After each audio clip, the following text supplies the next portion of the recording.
Hey guys, welcome back to the Solutions by Southwest Utility podcast. My name is Caroline, and I am so thankful you're here. As always, this podcast is nothing without the community that is you. So I appreciate you being here. I'm grateful for your ears and your time and your energy. And I'm pumped because I think today's conversation is going to be particularly impactful for you. I have the absolute honor and pleasure to sit down today with somebody that you probably have seen on LinkedIn if you're in multifamily. He's got an incredible presence, and he is an absolute gift when it comes to being an authentic figure on LinkedIn within our industry. And I had the opportunity to meet him this year in person at the Texas Apartment Association One Expo. So without further ado, I'd like to introduce my guest today, Mr. Adrian Danila. Adrian, would you like to say hello to our audience? Hello, everybody. And Caroline, I'm very grateful for our connection. And also thank you so much for inviting me here today. Absolutely. The pleasure is mine. I'm humbled. I will tell you guys that are listening.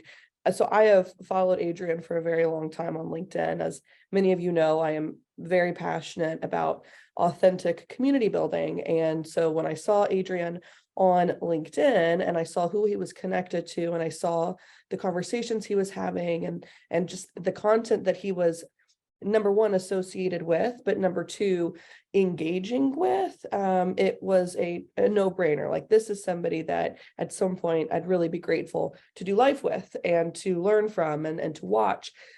And Tony Souza, who many of you guys are familiar with, who's been on our podcast, who's a dear friend of mine, we connected at the TAA One Expo as well. And he said, hey, I want to introduce you to somebody, and facilitated the connection between Adrian and myself. And it was just amazing. I'm so thankful to Tony, who isn't, right? Tony is the king of connecting and facilitating the start of new relationships. And so I'm very grateful for him. But that's how Adrian and I, connected in person. And I learned very quickly that the man that you see on LinkedIn is consistent with the man that you meet in person and that you have real physical conversations with. And that's my favorite part about LinkedIn, is when I'm able to connect with a human that is the same person that they are online, when the authenticity is consistent. And that is absolutely Adrian. So Adrian, we're going to dive right in. I got a list of questions for you. The audience knows how this goes. We're going to go through some questions. I want to know who you are. I want to know what drives you, and I want to know what makes you tick. So let's get started. Let's begin by you sharing with our audience, who are you? Tell me what drives you. So let me start with who I am. Adrian Danila. I am 40 years old. I've been in a multifamily industry for 20 years. I've been in United States for 20 years. In my previous life, and I was in Romania, I grew up in a communist country, in an environment that was very restrictive, very punitive, if you want. My secret dream was always to have the opportunity to maybe at least once visit America. As I was growing up, I was listening to the programs of Voice of America. It was a radio station that we could listen to in Romanian. And we were listening to that in the dark, my dad and I. We only have a radio that was working on batteries. Electricity shortages were like 10 to 12 hours a day. So I was listening to the reportages about the large American cities like Los Angeles, Chicago, New York, and with my eyes closed in the dark, I was imagining me like walking down the street and looking at the skyscrapers. And I said, maybe one day that dream will become reality. I never really expressed it because you did not want to say that in public. If you were to say that in public, your parents could get in trouble, like they could go to jail, they could get arrested. You wouldn't have a bright future in a country. So this is how I grew up. Then when I was 14 years old, the communist regime was overthrown. I experienced freedom from my water hose. It's been like all these years that we didn't have access to Western music, to their culture. Like, it was all coming at us, like decades of it. So imagine the situation that, 14, 15-year-old me was in. Like, I was trying to just like make up for all those decades that, I wasn't part of. First of all, because I wasn't born, but secondly, we had no access in communism. We had no access to, the Western culture at all. So it was an amazing time for me growing up. And then in my 20s, I tried to go to law school. I failed the first time. So I had to go back to where I was coming from in my home village. And I was a substitute teacher for a year. And then I tried the law school the second year, and I was accepted. So I spent 5 years in law school. I graduated. Then I went ahead and I passed my bar exam. So I could actually be an attorney in Romania. I never practiced though. So I went and worked for a couple of government entities as a legal counselor for 2 years. And then in 2003, I finally came to the United States. So when I first, got here, I landed in Atlanta. There was a family that accepted to, take us in and just kind of show us around. I wasn't speaking much English. Basically, my vocabulary consisted of 20, 30, 40 words in English, most of them bad words, like you wouldn't really tell them in a public setting. I could curse you pretty well, but that's about it. That was it. So the first was, the family we were staying with, they encouraged us to, fill out applications, and I filled out hundreds of applications. They were paper back in the day, not so much online. I didn't even, they said, well, if they ask you salary, just say that you're open. So like, don't make salary or what you're asking for an impediment from getting the job. So maybe that was not the best way or the best advice, but that's what I did. So about 6 months in, I've been doing all sorts of, odd jobs, renovation, construction, helper, anything I could get my hands on, and just kind of making the best, of the situation that I was in, right? Trying to build a, to build a profile, right? To get people to know me. And finally, the opportunity came at a apartment community in Duluth, Georgia. Actually, before that, I had a friend of mine that was studying for his PhD at Georgia Tech. He said, hey, I think we're hiring some groundskeepers. Why don't you go check out our website? So sure enough, I did. And I went and applied for a groundskeeper position there, but, nobody ever called me. Now, the word groundskeeper kind of stuck with me, right? So I said, okay, this is probably something that I could do, pick up trash. It's not that big of a deal. It doesn't require any skill. So I just went out there and started looking for groundskeeper jobs. And every groundskeeper job that I saw online, I would apply for. So 6 months in, I found this part-time job at apartment community. They called me for an interview. They accepted me. And I got hired, right? So at the same time, I was living like 20 minutes away at a different apartment community.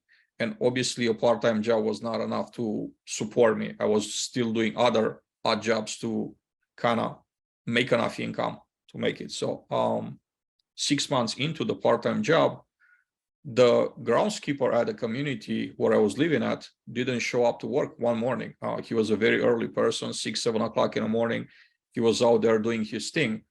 And I went to my job, and when I returned from work, I told my wife, I said, hey, I noticed that the groundskeeper didn't show up here today. I think I'm gonna go ask for his job. So her first reaction was like, are you insane? Like, people like wise woman, Adrian. That's a wise woman right there. Yes, are you insane? They're gonna laugh you out the door. And I said, why? Well, people like get sick, people take vacations, like they don't just work every day. So, that kind of got me discouraged. I said, she has a point. So the next morning I go back to work and he's not there. Okay, so when I returned from my part-time job, I parked at the office. I asked to speak with the manager, and I said, do you have any openings? So the manager took the time to speak with me and said, yes, we actually have a groundskeeper / punch position. I said, well, I don't know much about punch. I never done, but if you give me the opportunity, I'll learn.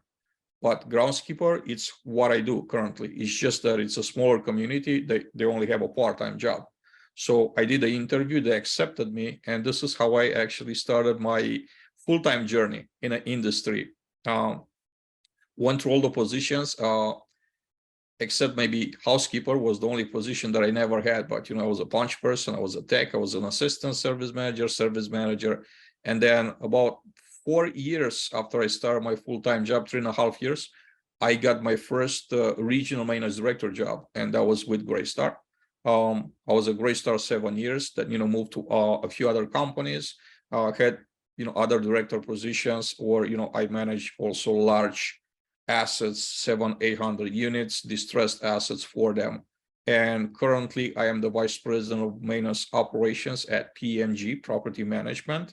We are own and manage company, and we manage currently a portfolio of about 30,000 units in Nevada, Arizona, and Texas. I think that was kind of a long story of who I am. No, I think it was incredible, and I don't think you could have left any of it out. So thank you for sharing all of that with us. I have a question for you. I have 2 questions for you, actually, based on what you just shared with us. Talk to me about law school. Why law school? Was that always the plan, that to go to law school, or where did that come from? So I had to take things, great question, by the way. I had to take things by elimination. I was in high school, almost ready to graduate, and I knew what I didn't like to do, right? I knew I didn't like the technical part, so I wouldn't become an engineer. I didn't want to become an accountant. That wasn't.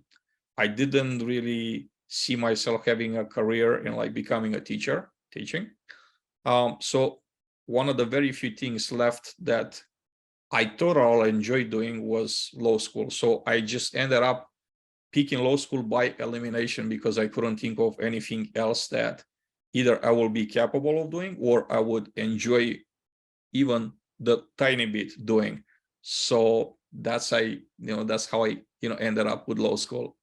It's so funny, Adrian. When I hear law school, I think of, this is what a small child dreams of for their entire life. And it's this mountain that they're scaling, and oh my gosh, to get into law school, to pass the bar, oh my Lord, like what an incredible accomplishment. And I listened to you and you're like, yeah, I went to law school and I did it. I was successful. It's absolutely amazing.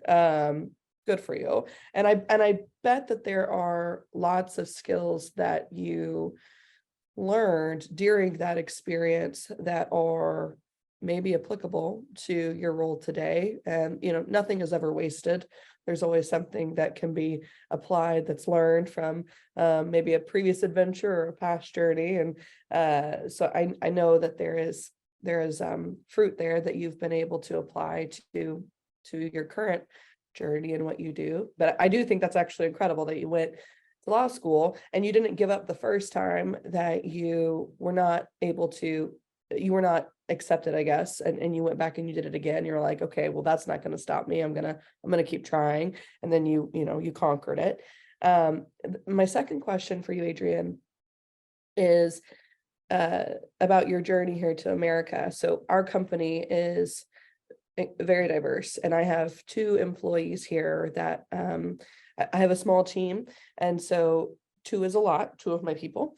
I have 1 employee who recently came here from Pune, India, permanently, 2.5 months ago. And then I have another gentleman who's been working with our team for longer than I've been here, very much a cornerstone for our office. He came here from Cuba about 7 years ago. And their journey to America, everybody's is unique, and it's humbling, because when I talk to them about what life looked like before coming here, you're kind of sucker punched with, oh my gosh, when I think I don't have it well, let me sit down and remember that I'm so incredibly blessed and privileged. Ernesto here in my office, the gentleman who is from Cuba, I can remember early on in my career with this company and within our industry, talking to him about what life looked like before coming here. And he said, the most exciting thing about America is the grocery stores. And so, what do you mean by that, Ernesto? And he said, my experience with food is standing in a line for 6 hours to get 6 eggs. And you can walk into a grocery store here and never worry about having access to eggs, and you can buy them in a pack of 12. And when you want to talk about, holy cow, what in the world did I think was worth complaining about earlier today? Because, your life experience is so drastically different than what I might consider painful or negative or not fair. So it's very humbling to talk to individuals who have not been here their whole life. It's kind of a reality check. So that was a long way to tee up my question for you, Adrian. I apologize. But I want to talk about that first month that you were here, that you arrived to America.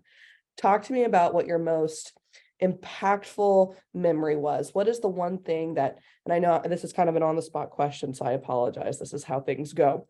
But I want you to tell me, what was the most whoa kind of moment when you arrived in America for the first time? The thing that made them, I guess, the most profound impression was on me was how well organized things are. And I guess in our daily lives, like now that I'm here for 20 years, like I could see like how certain things are not as organized. But it's just because we tend to have, that short memory. If I was to refer myself to my previous life, like there's like 9 days. So how well things were organized, how the stress, like the daily worrying about, hey, is it gonna be enough to buy some food, or are we gonna pay the utilities this month? Do we have enough? Can we buy clothes for the winter? Even though I didn't live in communism for the second part of my 28 years in Romania, my financial situation was not great. Even though I graduated college, things were still like expensive. Life was expensive comparing with what I was making, the money. And I think the thing that struck me the most was that I will walk down the street and then I'll look at my shoes and I'll see no dust on my shoes. This is something that like it's a given when you walk outside where I'm from. Like, your shoes are gonna be, full of dust. If it's raining outside, you're gonna be, your pants are going to be full of mud. So you really hate stepping outside. And I think that was the most impactful, the most profound experience difference that I've seen. It's like I could walk outside and come back with my shoes and there's no dust on my shoes. I said how amazing that is. Wow. Well, that statement will probably stay with me forever. I walk outside and I don't have dust on my shoes. And that was something that I was grateful for. Thank you for sharing that with me. Talk to me about why multifamily was so intriguing. I mean, I know you said that, it was, you went down the street and there was a community and you were comfortable with groundskeeping, but why groundskeeping? Like where did that come from? So my goal at the time was, I need to secure a full-time job for $10 an hour with benefits. That was my goal. Like that's what I tried to accomplish. Because my jobs at the time, the odd jobs that I was doing, I was working for like $7-8 an hour, no benefits, nothing. Just they will pay me for the hours worked, and that's it. Why groundskeeper was the most basic job in multifamily. Obviously I didn't speak well enough to look at a leasing job. I don't have sales experience, so that was never an option. So I had to go towards the lowest hanging fruit, and that was groundskeeper. It doesn't take any skill to pick up trash, and also you don't have to speak a whole lot, communicate. So that was kind of the best way for me to enter the industry and actually to enter this world really in a way that I wanted to, because I never came here thinking that, hey, I gotta find my own people and just kind of build our own tribe here. I wanted to become an American. Like that was my dream. That is my part of my American dream. Like I wanted to be part of this culture. If I really wanted to just build my own tribe, I could have just stay home, because that's where my people are, most of them. So that was kind of what made me. And industry as a whole, multifamily has been very generous with me. I met a lot of people. I had a lot of mentors and a lot of people that just helped me. Like literally they thought I was doing something good. I was working hard, and they rewarded that, and they supported me along the way. I'm super extremely grateful about the support that I gotten along the way. And for me, my journey in multifamily, it's actually my American dream journey, right? Starting from nothing, making the best out of every day. And I think the industry exemplifies in one of the best ways how the American dream is still alive, right? If you're watching the news, probably you will see the opposite of that, where people, are saying there is that. I think is very much alive, and it's what you make it, right? It's bring context into your situation, into the today's world, and make the best of it every day. That's what the American dream is about. So that's what actually multifamily is for me. It's my American dream. Wow. Talk to me about the leaders that have impacted you while you've been a part of the industry. What do you think makes leaders particularly great in our industry? And is there one that was specifically impactful for you that you would care to tell us about? Absolutely. So I think some of the best qualities that make a leader a great leader will be approachability, being approachable, and being good with people. When you think about, our industry is very generous in offering us the tools that we need to be successful. The technology, the tools, like we're gonna invest $1,000 worth of tools so you could do your job right as a maintenance tech. We're gonna buy HVAC tools. Many resources we have as an industry, they're available. But what really makes the difference is people. Now, when you're at the very top of the organization, like if you're not good with people, that's not a recipe for success, because this is how you build that culture. You show that you care. People will reciprocate, because that's the nature. That's human nature. If you treat someone with a smile when they first coming at you, you smile, chances are they're gonna smile back. People tend to reciprocate a lot. So if your attitude is positive and caring towards people, they're gonna reciprocate that, maybe towards you, maybe towards others. And this is how you build culture. So those were the type of leaders that I fall in love with, and I learned from over the years. If I was to name a couple of names, I have a very, very long list of people that I've learned from and that inspire me. But I will say the two top ones that come to mind up to this day, even though this was like 15, 16 years ago, were Chris Riley and Kelly Steele. I worked under both of them at Greystar, and very humble people, very good with people, very personable, and up to this day, I owe them a great deal of gratitude for the opportunities they gave me within the organization. If it wasn't for them, I wouldn't be where I am today. Isn't it amazing the impact that good leaders and good mentors have on the trajectory of our lives? I am, what Tara is doing with her multifamily mentor group, I think it's absolutely amazing, because everything you just described it's so true. I mean, you remember those things. I mean, you just said you worked for underneath those people for, I mean, it was a long time ago, over a decade ago, but the impact and the influence that they had on you and the leader that you became, I mean, that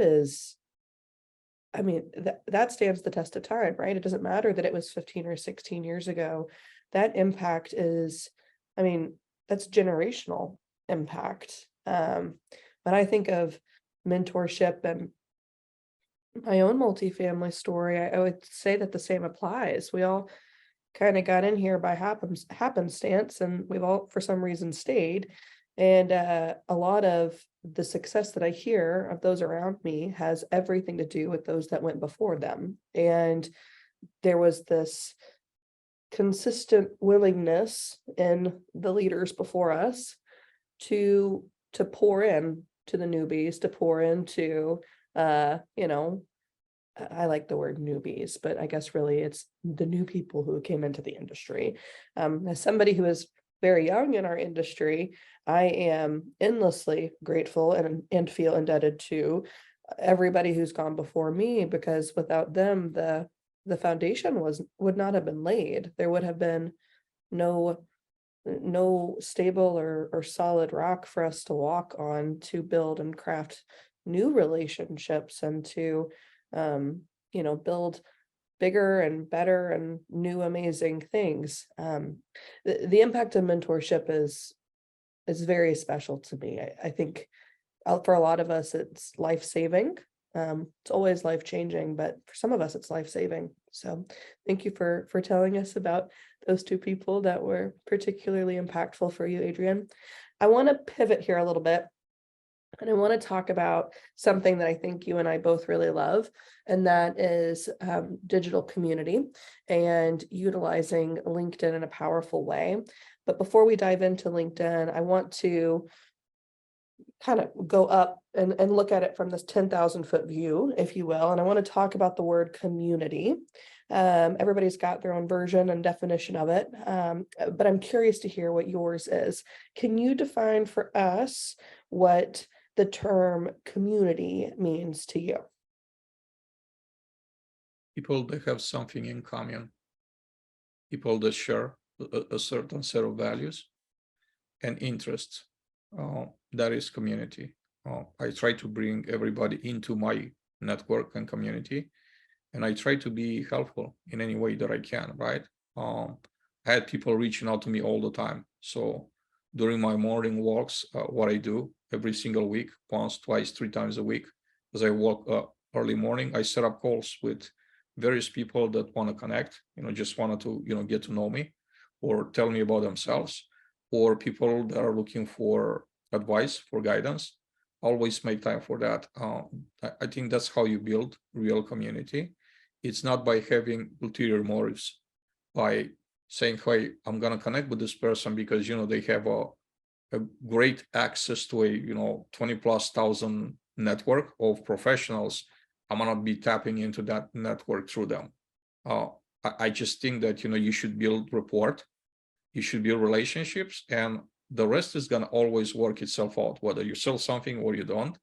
But if your intentions are good, like to build something, to build community, the results are going to follow. And results, again, like not a monetary reward. Hey, I'm going to be making $100,000 because I got connected with those people. It's nothing wrong with making money eventually from relationships, like starting a new relationship. I'm saying don't make that your main reason why you connect with people, because also people have this feeling, right? They feel if you're a fake person, like if you're doing this having ulterior motives, like you're just trying to sell them something, or you're just trying to get something for like this for that. Just be authentic, be yourself, and just try to help people without expecting anything in return, because I think there'll be a lot coming your way in different many other ways. You just don't have to. The transactional mindset is a very limited mindset, right? It'll only get you so far. The infinite mindset is that you just put some good out in the world, and for sure you don't have to worry about anything else, because it works like karma, right? You do good, some good stuff is going to happen to you. So that's community to me. It's interesting, when I had Mike back on, or no, when I was on Mike's show, Collective Conversations, a couple of months ago, he and I talked about this. And it was an interesting piece of our conversation, and it's consistent with what you're saying. When you just consider relationships as purely transactional, I mean, the fruit you're preventing yourself from experiencing, it's intense, and it's almost kind of sad. I mean, I if I were to just look at the conversations I have and see, just dollar signs, what I mean, I'm limiting the impact that connection could have on the trajectory of my life, or on my career, on, the generational experience that my family will have. It is limiting. And I think sometimes we put I like to use the word fruit, right? Like good things that we reap from connections that we build and relationships that we forge with people. But if we just thought of money as the only available fruit to us, I mean, there's a whole, oh my God, like amazing amount of other stuff that can come from connections. Growth is not just sales. Fruit is not just money. I mean, look at this, right? There's nothing transactional about what you and I are doing, but the impact that you will create because of your openness, your honesty, and your vulnerability and sharing who you are and what makes you tick as a human being with our audience, that is the ability to change somebody's life. But there were no dollars exchanged here. And I tell, anytime I talk to Mike, I tell Mike that I'm like, there's no transaction with our podcast, but what you did for me changed the trajectory of my career, because I came into this industry knowing nobody. I was a good for nothing college kid who was suddenly trying to sit at a table with a whole bunch of people who had been in this industry for 20 years and was wildly intimidated, and was reaching out to people cold on LinkedIn saying, "Hey, you don't know me. I just desperately want to build connections. Would you be interested in talking to me on my podcast and telling me your story?" And of all people, Mike Brewer was like, "Sure, absolutely." And so I flew to Georgia, sat down with him, had a conversation. There's nothing transactional about that. I don't work with Radco. I don't work with Mike, but there is, and there was, and continues to be fruit from that relationship. There is a human being that is real, authentic, and genuine on the other side of that LinkedIn profile that I have a real, legitimate, intentional relationship with. That if I know that if I needed something, I could call Mike and say, "Hey, I need to pick your brain, or I need your feedback, or I need your guidance here." But that was because the groundwork was laid um, authentically, just like what you and I are doing now. So I would agree with you, and I would champion that definition of community. I think you're spot on. Um, so let's talk about LinkedIn then, and let's talk about the connection between community and what you have built rather successfully, I will say, Adrian, on LinkedIn. Share with us your LinkedIn come up story. How did you become who you are on LinkedIn? And just for reference, Adrian does have over 20,000 followers on LinkedIn, which is an insane amount of people. And it's not by accident. So share with us how you became who you are on LinkedIn, and why. So this started probably 12, 13 years ago when I first opened an account on LinkedIn. And the intention at the time was to just find another resource that will help me get a better job than what I was having at the time. So I saw that as a platform that, might help you to get better jobs by connecting with people. They might just know of you, and you might end up, getting a better job. And it went like that for a number of years. The past, probably, I wanted to say 20 years. The past 7 or 8 years, it started to become different for me. I always heard this, that people are overlooked. They don't get a seat at the table. And when is it gonna be like they're demanding their seat at the table? I just think that that's the wrong approach. Like if you're waiting for or demanding a seat at the table, it's not the way to gain that seat. Like it's not the best way to me. Okay. I think that if someone acknowledges you and offers you a seat at the table, great, just take it. But most of the times that doesn't happen. So I just decided for my way, for me to be seen and heard, would be to build my own table. And actually, LinkedIn is that for me. It has been the platform that helped me build my own table. How did I build it? Just by telling my story. I had several people over the years telling me that maybe there's something to my story. I learned that storytelling is very powerful. And I basically, all I did was just to document my journey, things the way, and everything that you will see, like you just said earlier, everything that you will see on my profile as far as posts or comments is who I am in reality. You don't have to make a effort to imagine who would I be in real life, because if you read my profile, it's literally what you see is what you're gonna get. And everything just came naturally, right? For the past probably 3 or 4 years, I made an even, I guess, bigger effort to grow my network and grow more meaningful relationships. And I've decided that for me, the way to go is gonna be to make sure that on a daily basis, I'm there, I'm putting the time. If you wanna take a parallel with real life, right? How many people have you known working, calling in 2-3 days a week and being super successful? Mhm. I don't know of any, right? So the first thing is to show up, right? Show up, just be who you are, act like who you are. You don't have to, fabricate any type of persona. Put in the time, put in the effort, be very, be very receptive. There's people, I even had a phone conversation with someone that wants to get into multifamily as a vendor this morning, like right before we recorded this. And, it was a great conversation. Like, she just doesn't know the industry. She actually had no idea that we have associations, things of that nature. So I walk her through all the opportunities that this industry has to offer if she is interested in, joining.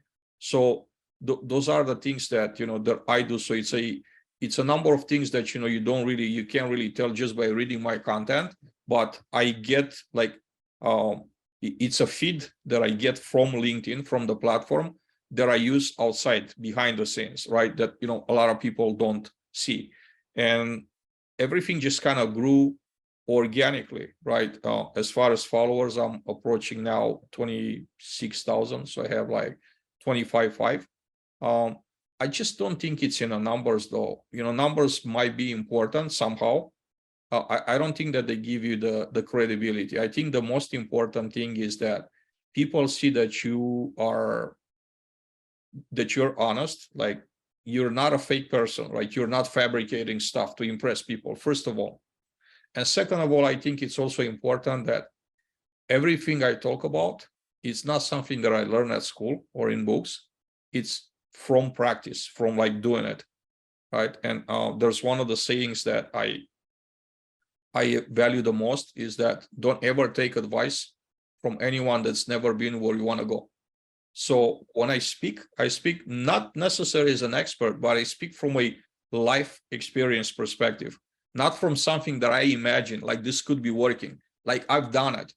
And I think that's also powerful because my confidence level is very high because I've done it. I speak from experience, right? Not from somebody else's experience. And I think people value that. That what really helped me, build I guess I won't say notoriety, but the level of, being known in the industry that I experience today. Well, I mean, yeah, I think about our experience at the Texas Apartment Association Expo when I ran up to Tony. I'm like, oh my God, this is Adrian. Please introduce me to Adrian. I knew who you were because of LinkedIn. That's how I knew who you were. That is how I was familiar with you. And being able to connect in person, was that much more special because I had already experienced the buildup. I had seen the consistency. I had seen the hard work that you were putting in because it is hard work. I mean, it is one thing to show up on the platform like once a week. It's another thing to show up once a day, but it is an entirely different beast to show up multiple times a day, which is what you do. And honestly, if you're trying to maximize your impact on LinkedIn, and everybody's got their own way to qualify impact. Some people do look at followers. Some people look at connections, which are two different things. Some people look at engagement, and some people look at impressions, right? however you qualify impact. And some people just, impact for them is, am I consistently showing up because I'm doing this for me? I'm doing this to prove to myself that I am capable of authentically being a human being, sharing my story and doing that day over day over day. Because at some point, and this is where I go back to this, at some point, my team is going to log on to LinkedIn. At some point, my toddler will grow up, and maybe LinkedIn will be a different platform at that point, but let's just pretend for a moment it's the same platform. At some point, she's going to log into LinkedIn. My team here, my salespeople, my marketing people, whoever, my team is going to log in. People that I love and I cherish are going to log into LinkedIn, and we get to decide if we're going to be a part of the voice that they're listening to first thing in the morning. We get to decide, are we going to be a part of the content that they consume when they wake up? I am absolutely one of those people that wakes up in the morning and I check my LinkedIn profile and I check my feed and I see, what's been posted. LinkedIn does this weird thing where they promote sometimes old content if engagement is up on it. And so sometimes I'm seeing cycled through content, but LinkedIn thinks it's relevant, so I'm going to take a look. I am fueled and motivated by, if people that I care about signed into LinkedIn this morning, what is the story that they're reading? Is it encouraging? Is it uplifting? Is it empowering? Is it logical? Is it life enhancing? Is it healthy? Is it good? Is it consumable and worthy of being consumed? And when I think of your content, I think of that as well. There is this professional component, and there's always professionalism is always maintained. Obviously, it's a professional platform, but there's a real human being behind that profile that's creating content too. And some of the stuff that you share is like, it's you, and it has nothing to do with the company that you represent. It's you, the human being. I mean, Multifamily Chronicles is yours. That is what you've created, and stories that you're sharing and conversations you're having, and sharing that type of stuff on LinkedIn is also incredibly impactful. So I'm very passionate about LinkedIn, clearly. What is the impact that you've seen on your personal and professional life as your ability to be consistent on LinkedIn has increased? You're on it more, you're posting multiple times a day, you're engaging with people, you're having really great conversations off the platform. Is there anything that is like stand out for you in terms of the impact that LinkedIn has had on your personal, professional journey and just continued development? Definitely, there's several things that I have been observing. So one of the things, the very first thing that I could tell is that how many people seem to know me from the platform, and every time I go to various events, industry events mainly, I have people stopping me to say, "Hey, I'm Johnny from LinkedIn. I read your content. I love your content. Thank you very much for putting the time right there. I really love what you're doing." So I had those interactions. Like, the more I go to industry conferences, like the more often I get stopped. And it's kind of an amazing thing that, who am I? I'm not a special person, I'm not a special individual. I don't see anything special about me. I obviously, if you want, the difference between, I guess, most people on a platform and me is that, I put in thousands of hours of work, that is what it is. But like, I'm not at core special, I'm not in any way special. I'm just the guy that shows up every day and documents his journey. And from that, like, there's a tremendous amount of, I guess, attention that I've been getting, like, literally.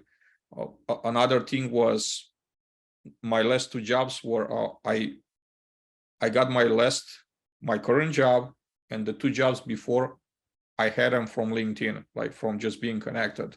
And I want to share a story here. Back in January, I got laid off from my previous company. And obviously I went on LinkedIn, I put a, open to work banner. The response was absolutely overwhelming. People felt compelled to step in and just help, even though I maybe never help them. Or even people that were not even, direct connections of mine, they like did posts about, "Hey, Like this is a great opportunity. He's not gonna be on the market for too long. It's been incredibly profound experience for me. I could tell you that the day after I posted, first of all, I haven't even had the opportunity to reach out to certain individuals to say, hey, I got laid off. You think you could help me? I literally post that on LinkedIn. I went to a apartment industry event in the afternoon. By the next morning, the very next day, I had 6 interviews scheduled for the very next day. And the day after, I got 5 more interviews scheduled.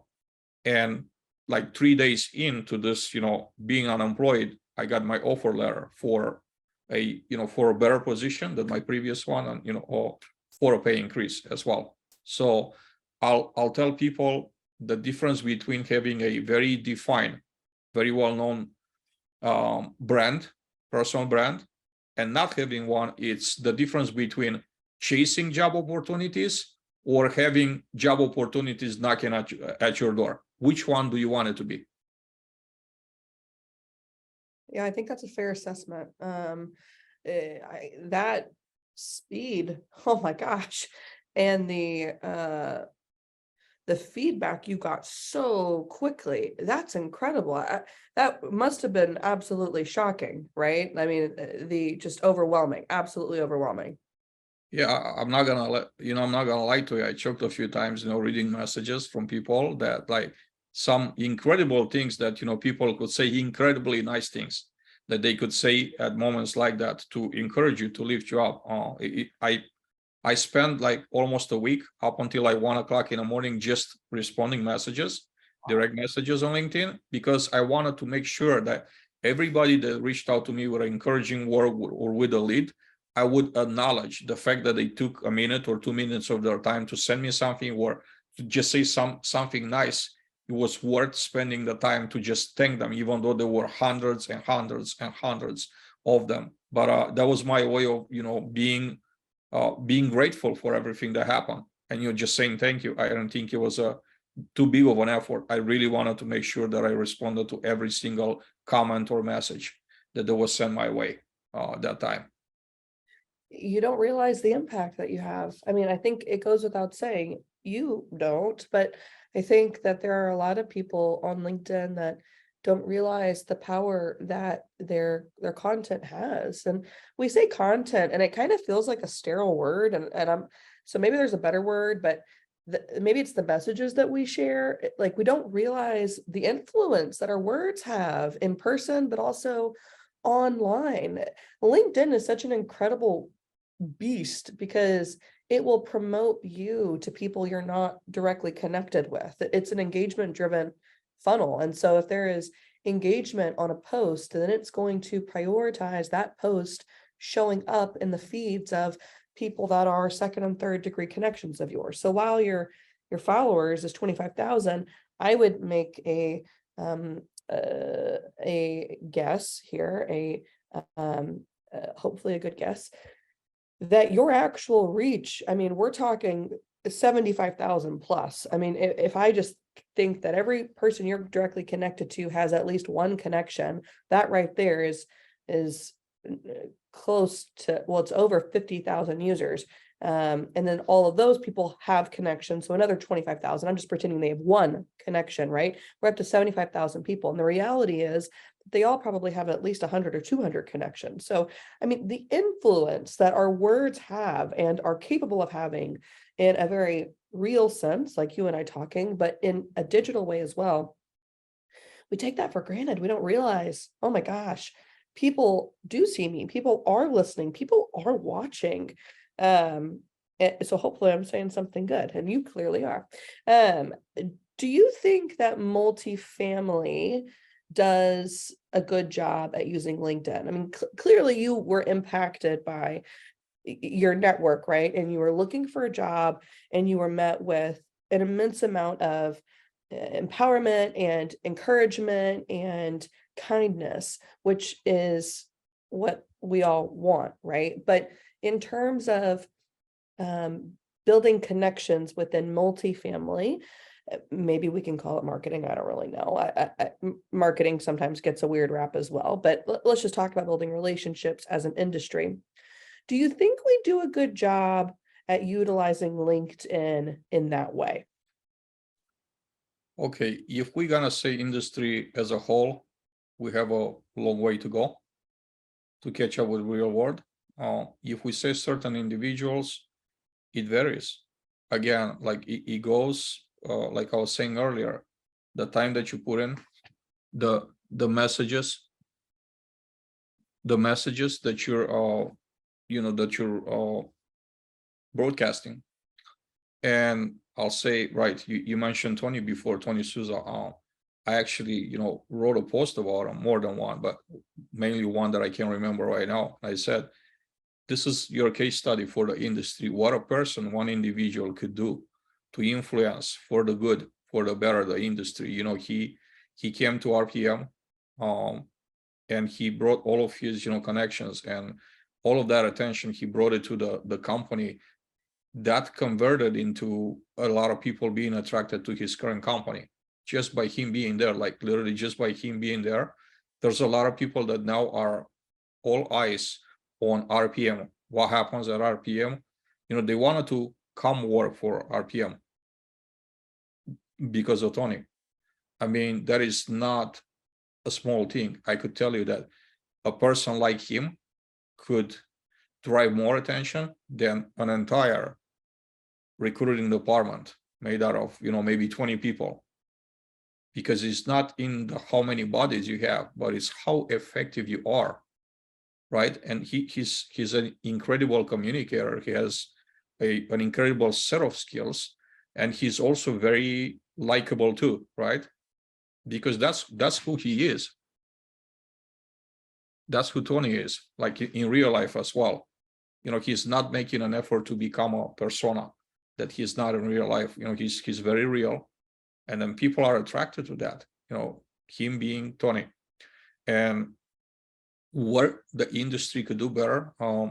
There was a kind of a survey trends 2023 that was done by Rent Dynamics, and I was fortunate to be invited to say what are some few things that you see happening. And my bet, one of the things that I predicted was more we will see this trend in an industry more prevalent in 2023 of industry influencers associating themselves with brands to actually increase brand visibility. What did I mean by that? There's a few players out there that do as good of a job as Tony, myself, and others. They're they're very well known on the platform, but I think the opportunity is being missed where you have someone like that working for your company, and you don't use them at a full potential. You're just hiring them to be your manager, your regional manager, your maintenance supervisor, whatever the title might be, but you don't see that there's value in their own personal brand, that they could benefit your company brand as well. And I think that's that's an untapped resource.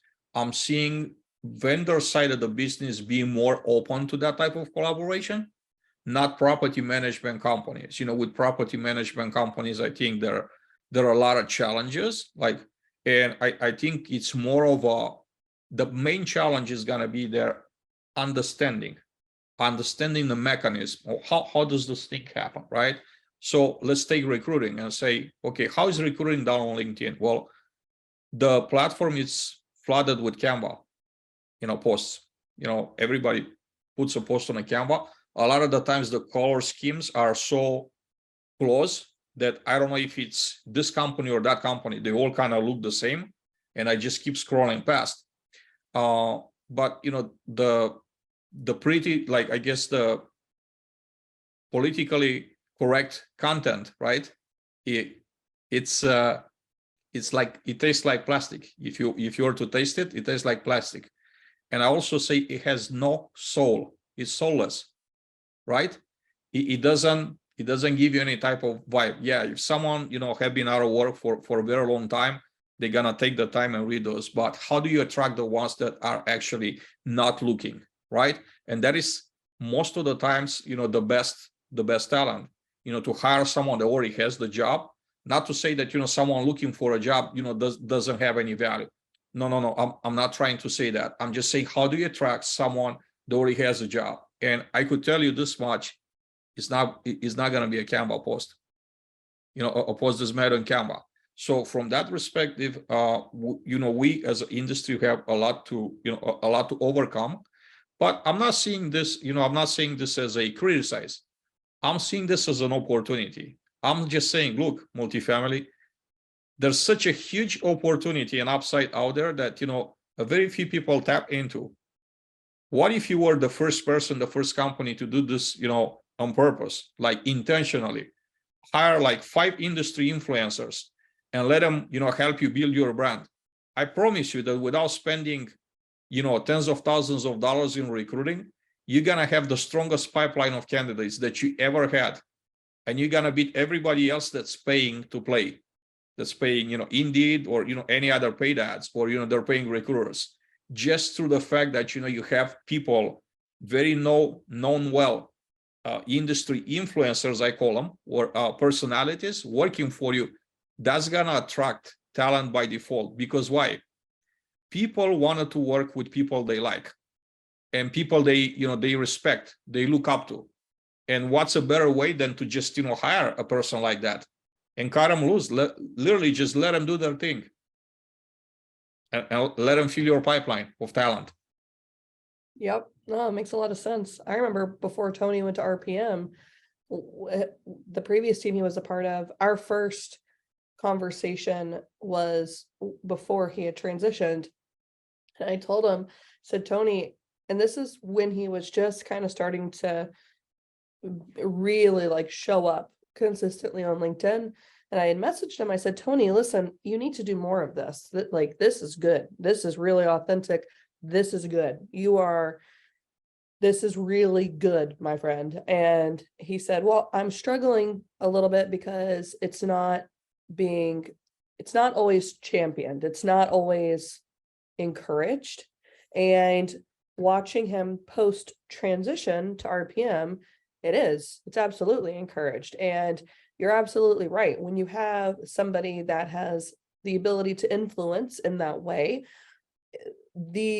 what is attracted is at scale, whether that's from, people who are interested in having their properties managed by RPM, or people who are interested in coming to work for RPM, or, people who are vendors who never thought it was possible to have a working relationship with RPM. Well, they see this authentic human being.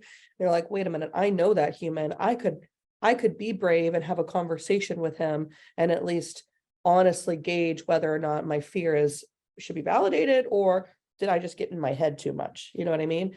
A dear friend of mine is a regional at Asset Living, Lauren Brown. I absolutely love her. And she had the opportunity to speak at one of the properties that she oversees. She's good friends with the owner. And she had the opportunity to go speak about what it means to have a third-party property management partner in place within this owner's kind of mentorship group for real estate investing. And she and I had a call about, we did the utility billing at a few of her communities, but one in particular. We had a meeting about the day before she went, and she was speaking at this event. And she said, I'm so excited. This is what I have always wanted to do. I've always wanted to be able to go and, share my perspective and to have the opportunity to tell my story and to provide, any, I guess, wisdom that I've just picked up as I've earned my stripes because I've been doing this my entire career. And I'm like, I think that's fantastic. I'm so excited you have an opportunity to speak. Anyway, so she went and she did it, and she posted a picture of the event on LinkedIn. And what is amazing to me is if I took that type of post and I held it against a Canva post, like what you're describing, it's night and day, right? Lauren's post shows, hey, we have relationships with our owners. Hey, we're trusted by our bosses to go and represent our company, autonomously. And 3, we can do all of that and continue to manage our communities. So while she thought she was just speaking at this event about the power of third-party property management, what she was actually doing when she posted it on LinkedIn was sharing with anybody who's anybody that's seeing this piece of content, this is the power of third-party property management, to be able to go and to teach and to educate and inspire and motivate and empower and all of those things. We have our clients asking for us to show up and to educate their circles of people. That, from a recruiting perspective, from a attracting talent, from a sales perspective, that type of post has the ability at scale to create more impact than the Canva post could any day. So it is, I think you're right. I think there's an opportunity for, I would say, vendors as well as property management people, only because I'm on the supplier side, right? But I think there's an opportunity for us both sides to become better at harnessing the power that we have when we tell our stories, and to come at that from a collaborative angle. I love talking to other vendors. I love talking to property management people. I love talking to owners. I think when we are collaborative in our approach and we work together, the opportunity that our influence has is that much greater. I've got one more question for you, and then I will wrap us up. I'm so grateful for you, and I'm so thankful we've done this. You are an incredibly wise human being, dear Adrian, and I am so grateful that you spent time with us this morning. My last question is my favorite question, because it came from where this podcast was born out of, and that was a place of having no relationships, no connections, and desperately just wanting to meet people.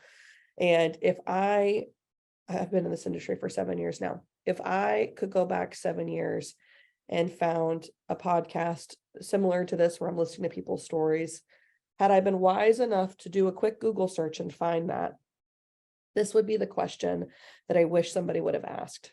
And so I'm going to ask you, and here it is. If somebody is new to our industry, somebody is brand new to multifamily and they don't know what they're doing, and they're just trying to figure out what's going on, what is your best piece of advice, your best token of wisdom, your golden nugget, Adrian, for them as they get started? I probably have a few, right? Not just one. I wouldn't just stick with one, if I may. So, so I'll say, first of all, if you want to move up the ladder quickly, make this your strategy, right? There's a lot of shiny objects and background noise. Like, you will hear people, and there's a lot of negative talk in the background. People are always unhappy about something. Find a way to block everything off. Block everything off. Find a place to stay in your head with your thoughts, with your goals. Pursue them relentlessly. Okay?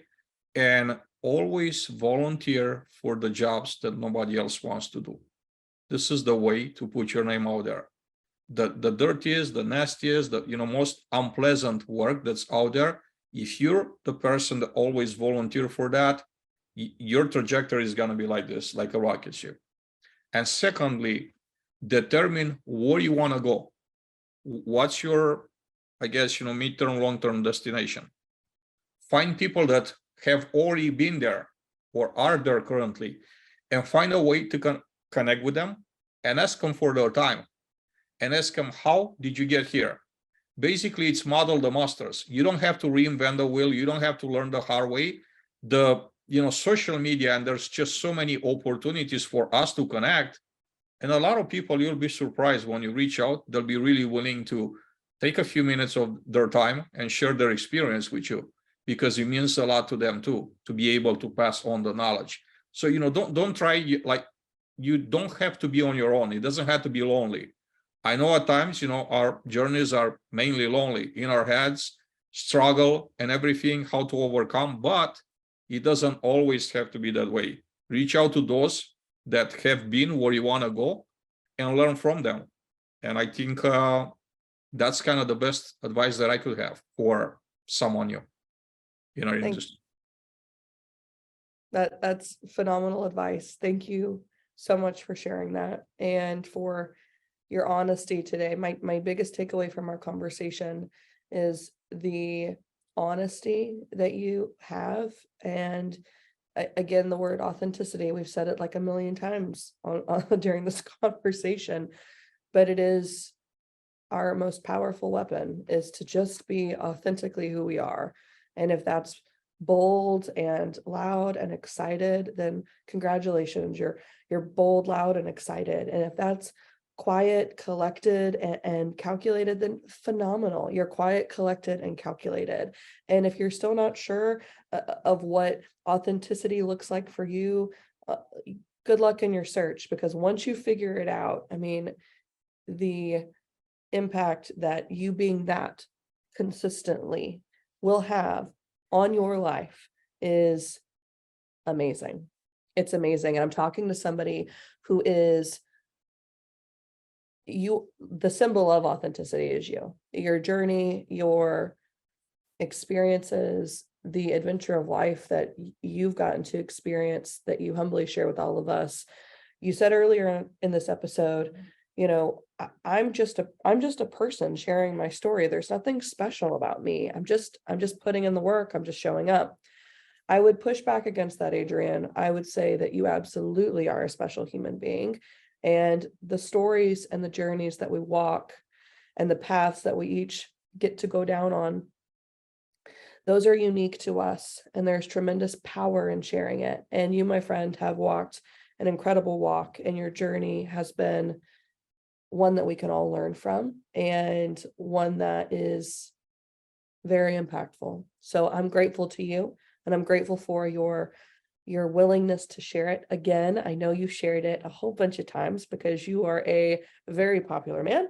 And so you've been on other podcasts. And for those that are listening, I would invite you to go listen to Adrian's conversation on Mike's Collective Conversations platform. I mean, it's really good. It is. It's very good. And you go check out Adrian on LinkedIn. You know, our audience, we've got a lot of people that are new to the industry that listen. And I've got a large college student audience that listens just because of a little bit of my background. And there is an opportunity here, guys. You know, if you're considering getting into multifamily, or really even if you're not, there's wisdom to be gained here in the walk that Adrian has walked. And so I would encourage you, go connect with Adrian, or go follow Adrian on LinkedIn. Watch the consistency, if nothing else. You know, watch the behavior. There's power in that consistency, and I'd invite you to go see it for yourself and go enjoy some of his content. And I would also be grateful to connect with you on LinkedIn if you ever want to have a conversation about you know, all things LinkedIn, all things multifamily. I'd love to be a new connection for you. Anyway, as always, I'm so thankful to our audience. This would be nothing without you.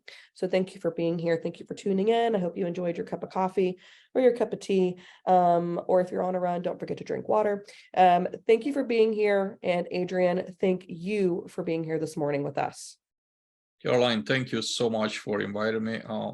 It was a very meaningful conversation, and that's what I'm always, looking for, hoping for.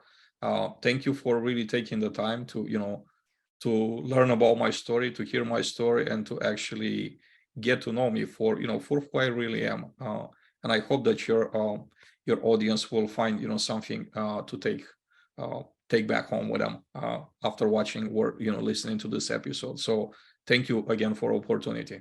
It's been great being here. Absolutely. Absolutely. Keep up with Adrian's journey. Go follow him on LinkedIn, and stay tuned next time, guys, for the next Tell Me Your Story episode. This is my favorite series, and I'm excited to continue it. As always, thanks for being a part of the Solutions by Southwest Utility podcast community. And until next time, guys, bye for now.